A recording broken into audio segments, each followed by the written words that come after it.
मला आहे ना घरातली 2-3 महिन्याला आहे ना भांडी, पसारा म्हणा, की हे सगळे ना इकडे-तिकडे जरासं हलवलं ना, म्हणजे त्याची जागा चेंज केली ना, तर काहीतरी नवीन झालंय आपल्या घरामध्ये, चेंज झालाय असं काहीसं फील होतं आणि मला ते आवडतं. रोज-रोज तेच बघून कंटाळा येतो. त्याच्यामुळे आज मी विचार केला, की चला बाबा आज शनिवार आहे, तर सकाळचा स्वयंपाक तर काय लवकर करायचा नाही. म्हणून म्हणलं चला आज ना दुसऱ्या जागेवरती लावून घेऊया. म्हणजेच की पहिली जी जागा होती तिथंच लावलो आणि थोडीशी भांडी ना वेगळ्या पद्धतीने ठेवले. अगोदर ठेवली होती त्याच्या वेगळ्या पद्धतीने आणि ते काव्यासुद्धा माझी मदत करत होती. त्यानंतर या कांद्याच्या गोणीकडे माझं लक्ष गेलं, तर त्याला आळ्या लागल्या होत्या खालून पार.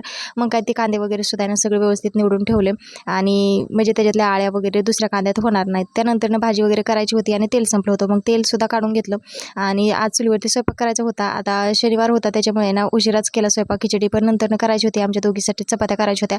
खरं तर माझ्या अगोदर ध्यानातच नाही की ना आज त्यांना शनिवार आहे, म्हणून जरा जास्तीचीच कणिक इथे मळण्यात आली. चुलीवरती स्वयंपाक करायचं वाटतं तेवढा सोपा नाही बरं का. इथे फुकून आतडी बाहेर निघायची वेळ येते पार आणि डोळे तर पार जायचीच वेळ येते. इतकं वैताग येतो ना. पण एकदा जाळ लागला म्हणजे की चूल चांगली चितली ना, की मग स्वयंपाक करायला काही वाटत नाही.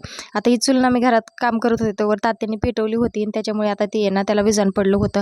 मग काय चूल मस्त अशी पेटवून घेतली आणि त्याच्यानंतर नाही ते चपात्या करून घेतल्या. चुलीवरती मी फक्त चपात्या केल्या आणि भाजी आणि खिचडी ना आतमध्येच केली. त्यानंतर नाही ते धुणं धुवायचं होतं आणि जीन्सची पॅन्ट धुवायला इतका जास्त वैताग येतो ना, म्हणजे त्याला घसरा पण देता येत नाही. कशी धुवा नेमकं तेच समजत नाही.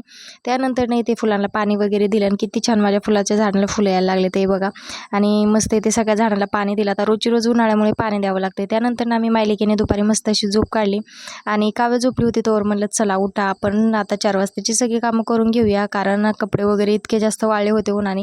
कधी सकाळी धुतलेले कपडे ते काढलेच नाही. एकदा झोपले ते त्याच्यानंतर काही जागच आली नाही. मग काय सगळे कपडे वगैरे काढली आणि घड्या घालून ठेवून दिली. तेवढ्यात काव्य पण उठली आणि तिचे पप्पा आले होते आणि त्यांनी ना तिचे ड्रेस आणलेला होता जो की ऑर्डर केलेला होता आणि त्याच्याबरोबर ना माझे ब्लाऊजचे थोडेफार अस्तर सुद्धा आणलेले होते.